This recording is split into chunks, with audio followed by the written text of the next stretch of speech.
So Daniel Cook in P1, Mike Stoner P2, Jose in third, Alex Dobbersberger in P4, Stephen Rubens fifth, James Gill sixth, Barry Kemp seventh, Ivan in eighth, Alexandros ninth, Lucas in 10th, Tom Jenkinson 11th, Mark Henley 12th, Luke Power 13th, Spanners 14th, Alex Smith 15th, Jeansy 16th, Daniel Snorton in 17th, Carl Power 18th.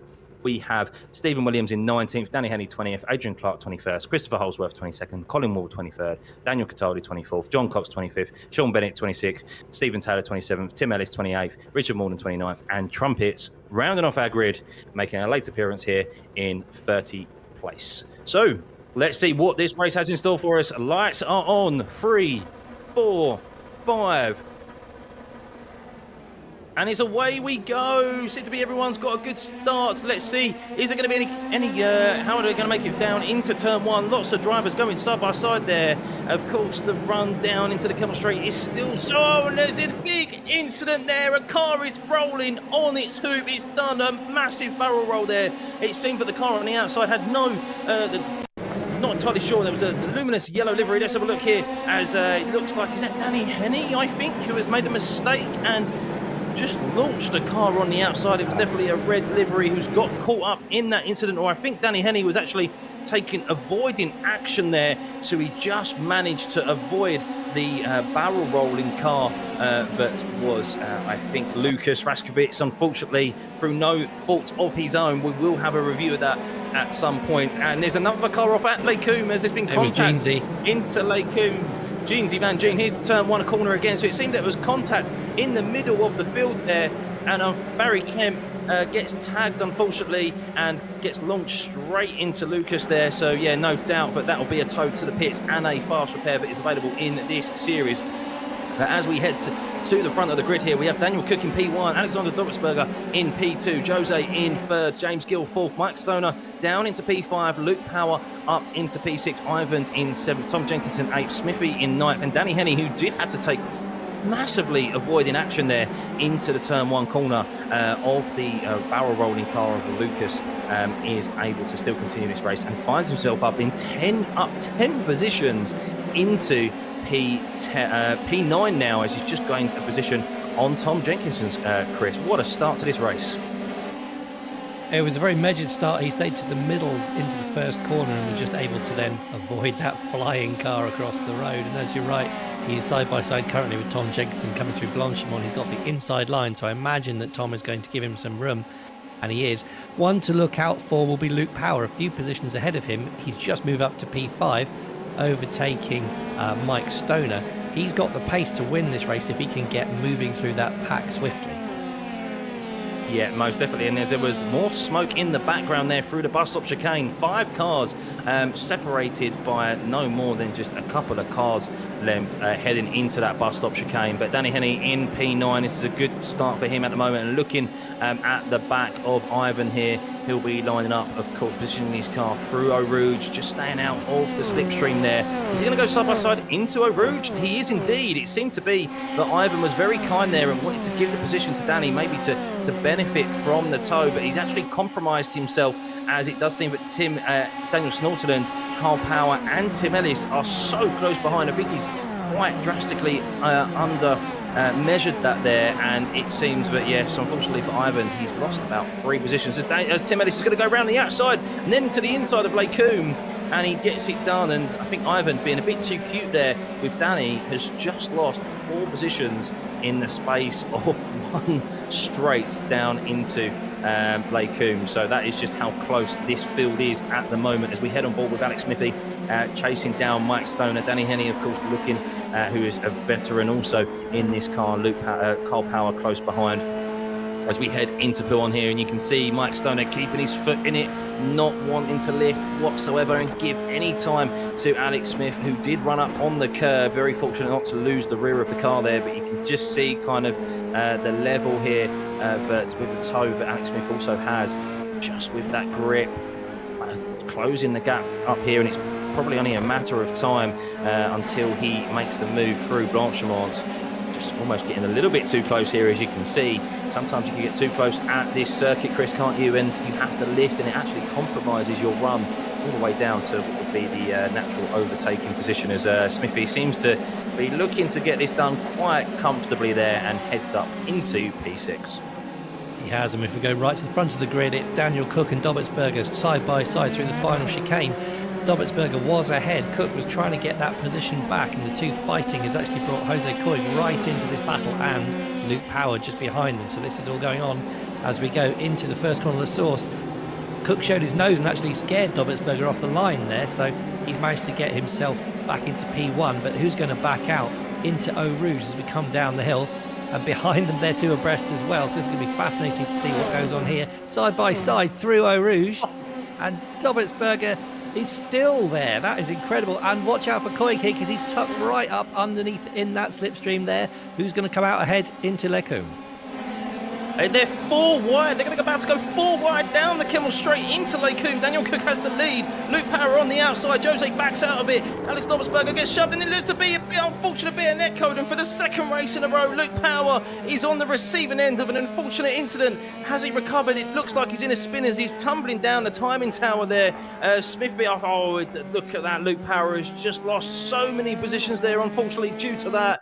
It did seem to be, but they were going to get by there. And oh, wow, he's got absolutely T-boned, I think, by James Gill coming through there. I think that's James Gill's car, and you can see there he's now on his roof. There's 2 cars on their roof, Alex Dobertsberger and James Gill there. Oh, what a shame. I think that was just an unfortunate case of netcode. It did look like they were going to get through Lecombe, at least side by side, and Luke Power is still going, but he's now down in 19th position. For the second race in a row, Luke Power has got caught up in an incident and has tumbled down and thrown away what would have been a decent result and a well-needed points scoring for him. The first race incident was not his fault. This time around as well, I think you could probably... I think that it was pretty fair there, Chris, if you ask me. It was just an unfortunate case of that, unfortunate net code, as can be the case when you're racing very close into Lecombe. But what this has massively done is benefit Daniel Cook, who is out in P1 with an important 3.4 second lead. But there's still plenty of time left for the likes of Danny Henney, Alex Smith and Carl Power, as Jose is with front wing damage having to take to the pit lane. So yes, Chris, we have 6 laps remaining, and we have Danny Henney up 18 positions into P2, 4.5 seconds back from Daniel Cook, Alex Smith close behind, Carl Power, Tim Ellis, Steve Williams, veterans of this car and series, Daniel Snortland as well. Oh, let's see if Daniel Cook... Do we think Daniel can hold out to the end of this race? It's going to be very tricky for him, because he has got a very fast charging Danny Henney behind. That being said, he has just extended the gap by half a second on that previous lap, so he's definitely got some pace as Daniel Cook. And of course, we know him as being the leader of the silver class, as we see Kyle Powell going up the outside of Smithy there. Move not on, because he's just seen people clatter into each other in front. He's going to be naturally a bit cautious, because he wants to make his way through the field and get points for that championship. I think Dobertsberger is going to get in trouble with air traffic control for that one. Did you see how high his car went? I think he needs a bit of clearance next time. We've had a few cars launch into space this race. We had the unfortunate Lucas Raskovich at the start getting launched and sent into a unfortunate barrel roll, and then we saw James Gill and Alex Dobertsberger both get launched into the air as well and end up on the roof of their cars, which is not often a sight you see in open wheelers. We're not devoid, of course, of crashes in open wheel series, but for having 2 cars up on their roof and getting the airtime that they had is definitely a rare sight. As we have a look one more time, James Gill just coming round the corner on the racing line. Nothing that he could do, as Luke Powell was sent into a spin from that contact, which is a real shame. But yes, Danny Henney and Carl Power looking, of course, in this reverse grid for a second podium position in a row here. Always goes well at Spa. Danny Henney also looking, he'll be eyeing up that second win for this evening, and he definitely would have taken a P2 if you asked him at the start of this race. As Tim Ellis goes for the move side by side through the bus stop chicane. Very fair and respectful from these 2 veterans of the missed Apex Championship. As well, Carl Power on that outside line, but we saw in the F4 series does seem to be optimal. Even if you go for a move into the bus stop on the inside, the outside line just able to get on throttle earlier and straight line that exit. But what that has done for Carl Power, and importantly for Tim Ellis, it's removed Carl Power from the toe of Alex Smith. So quite clever tactics there, Chris, from Tim Ellis, as he's now full throttle in the toe of Carl Power, and surely this will be quite a comfortable pass for him. And, well, Carl needs to worry about Stephen Williams, who's close behind as well. He does, absolutely. So Ellis moves to the inside, coming up Kemmel into Lecombe. He's got that move done, but here comes Williams as well. Going to tuck on the inside.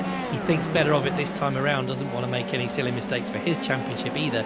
There's plenty of time left to go, and these three have given us lots of racing battles over the year. I don't think this one's done, because Kyle's looking to the inside coming down the hill. Not going to make that one stick. That's such a tricky braking zone. Very easy to lock up a wheel and send yourself sliding into your opponent, but this time around he gets it good. And now we've got Stephen Williams here. He's climbing all over the back of Kyle Power, and I think coming into the latter part of this lap, Tim Ellis has got just a slight gap ahead of them. If these two don't stop squabbling, we're going to lose a little bit of that gap. And yeah, so we've got Daniel Cook now. That gap is staying about the 4.5 second mark, so to back to Danny Henney. So I think he does have some really good pace around here. And Danny, I don't see him collect any damage through the various incidences that he was involved with. As we see in front there, Tim Ellis went slightly wide. Does that compromise his exit or not?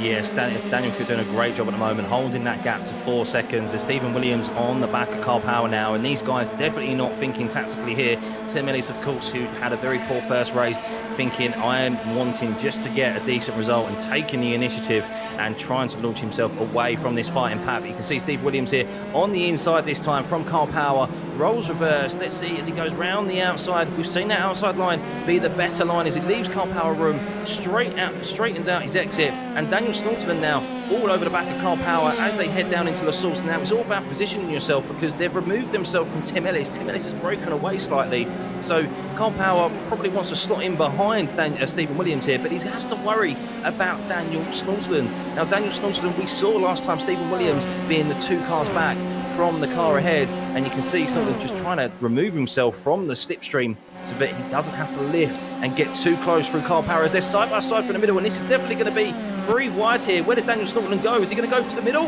as Carl Power stays to the inside? It seems that he's got the toe and the draft on Stephen Williams, that overdrive that he got through Eau Rouge, and is Stephen Williams going to hold it on the brakes here down the inside? Definitely. They're side by side. We've seen action here already. We've seen it end terribly. Fair and respectful between both of the drivers, and Daniel Snortland is thinking about the outside here. Is he going to go for a move down into Rivage? And he doesn't, but Carl Power, very fair and respectful between them. We've seen that absolutely end in tears earlier on between James Gill, Alex Goldbergsberger and Luke Power, and Carl stays up into P5. But what that fighting has done for Tim Ellis and for Alex Smith up in P3 and P4 is that they are outside of the toe of both of the respective cars behind. And well, we have Danny Henney in that gap, holding that gap with 4 laps remaining in P2, 4 seconds behind Daniel Cook. This is getting very tasty here, Chris. Definitely no strategic battles and working together that we saw in the F4 race. It does seem to be kind of every man for himself in this second race this evening. Yeah, this is all gloves off stuff, and it is wonderful to see these three keeping it very clean. That gap for Snortland was always going to close, so he thankfully decided to keep his nose clean and have fight for another day.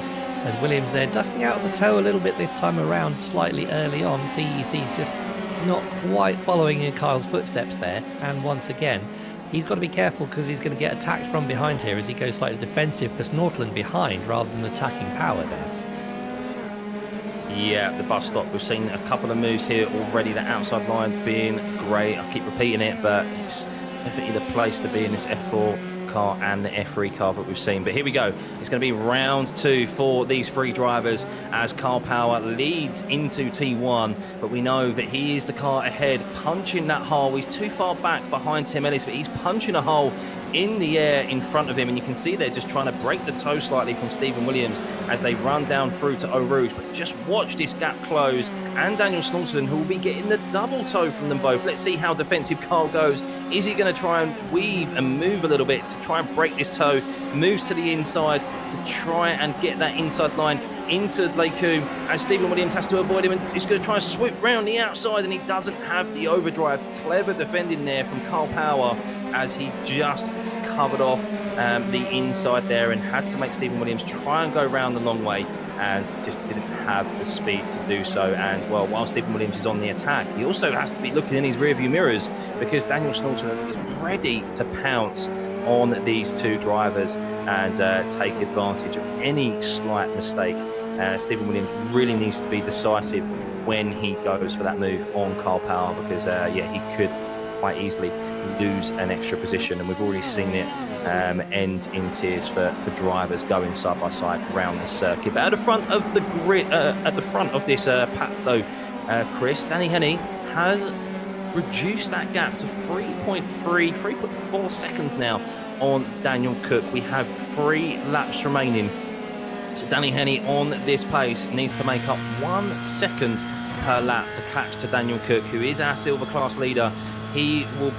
The pressure will be right now, Daniel, because not only is he going for a win, which he no doubt would love to have in this reverse grid second race, he is 7 places ahead of his nearest silver class driver, Mark Henley, there in P8. Absolutely, it does seem like a bit of a tall ask for Danny here to bring that gap up, because the last lap for Cook was a 2:11.3 and Henny was at 2:10.6, so he's not quite making up enough time at this point, and he's going to come under pressure from behind a little bit. So coming back to Kyle Power here in 5th place once again, we've got Stephen Williams getting into that tow as we come around for the 3rd go at this on lap 8. We'll see if Williams has a go this time around, or if this is the time to start playing the games. I don't think so, because Williams has made such a run on him through Eau Rouge. He goes to the outside this time. Surely this is move done. Kyle Power is going to be defenceless on the inside unless he really is late on the brakes into Les Combes. Let's see. No, Kyle does then slot back in. He's got a wise old head on him as Kyle Power. He's going to be thinking about how he can get that position back in the last couple of laps.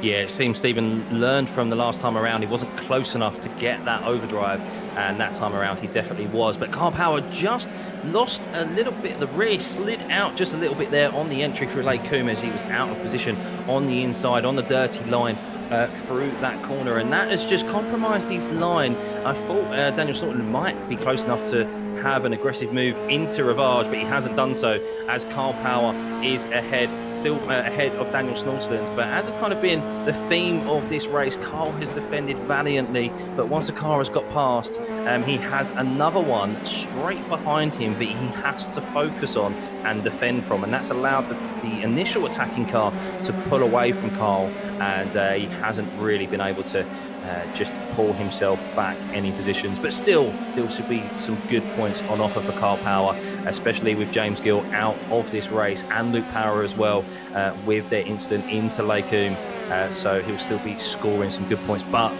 he would love to get back ahead of Stephen Williams, who he was on joint position with before today.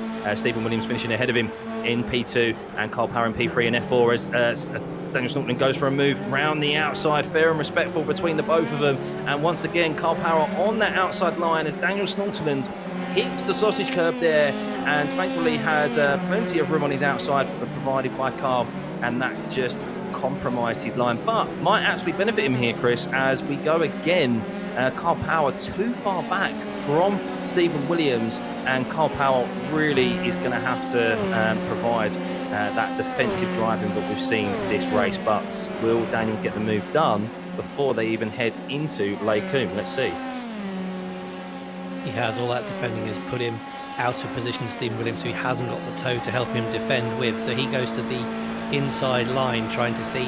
Interesting, Snortland doesn't use that toe this time around, so as you say, with 2 laps to go, he's not keen to be the one that's going to get pounced on in the final lap, so he's going to make sure that he's tucked right up into that rear wing into the final corner. So this is going to be a fascinating one to watch.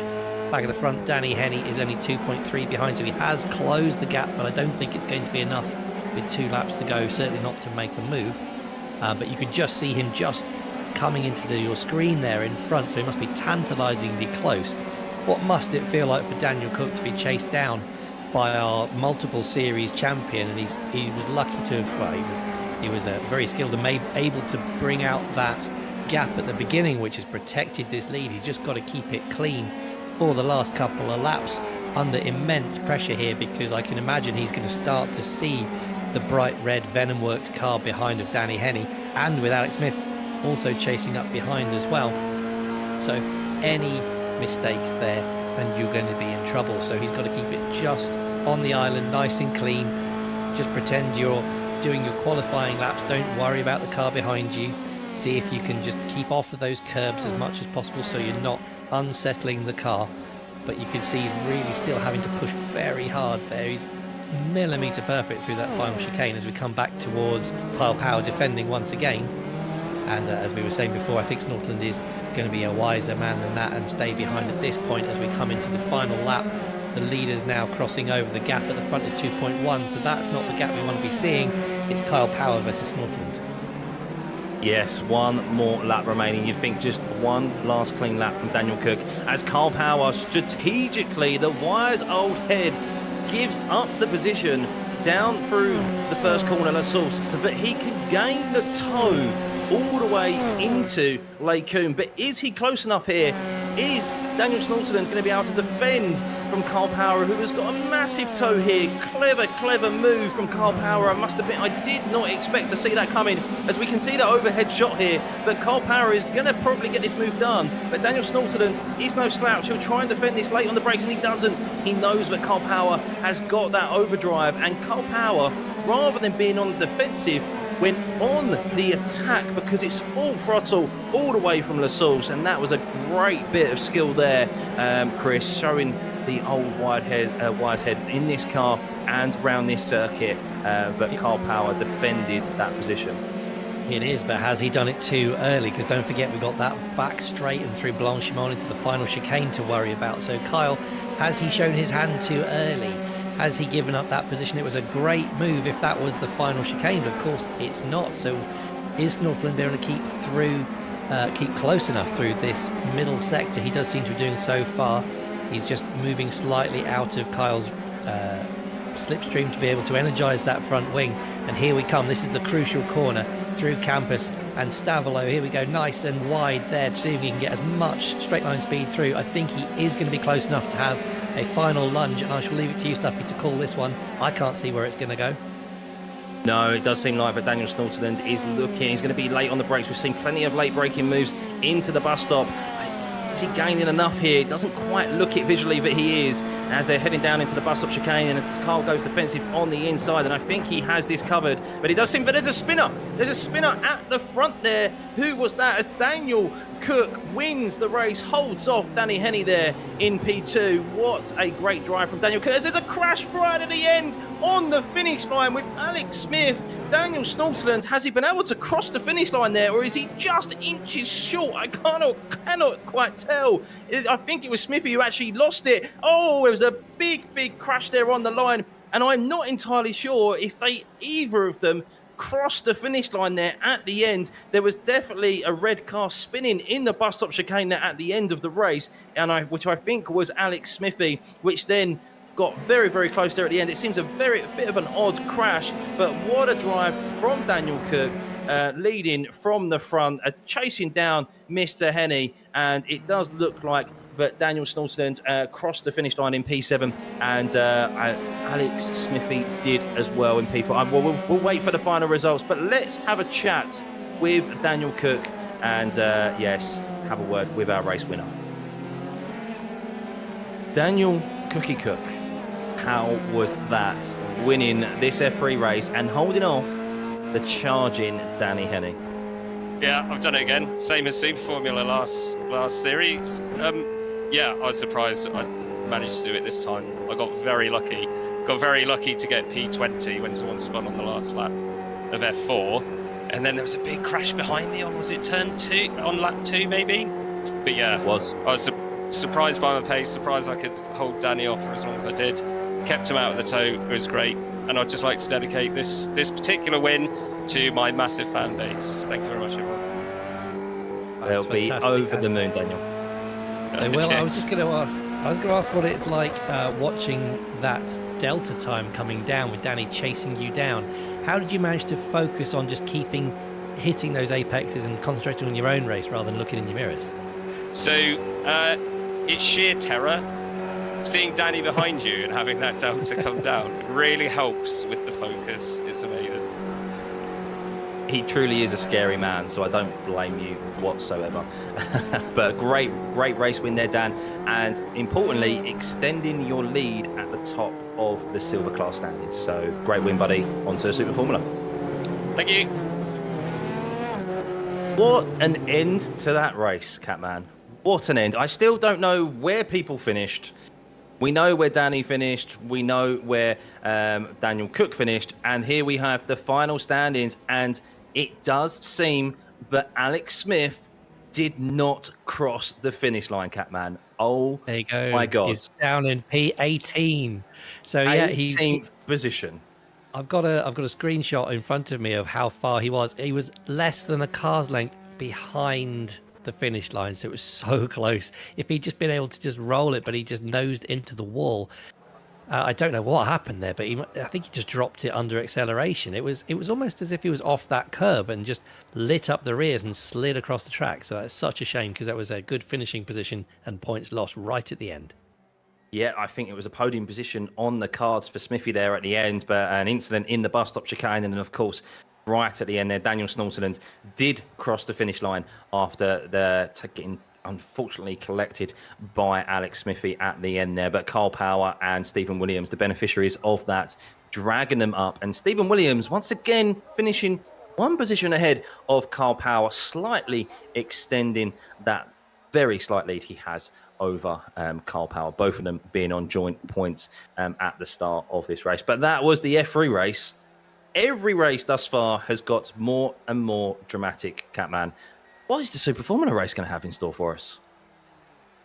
Absolute chaos is all I can say. I expect the same.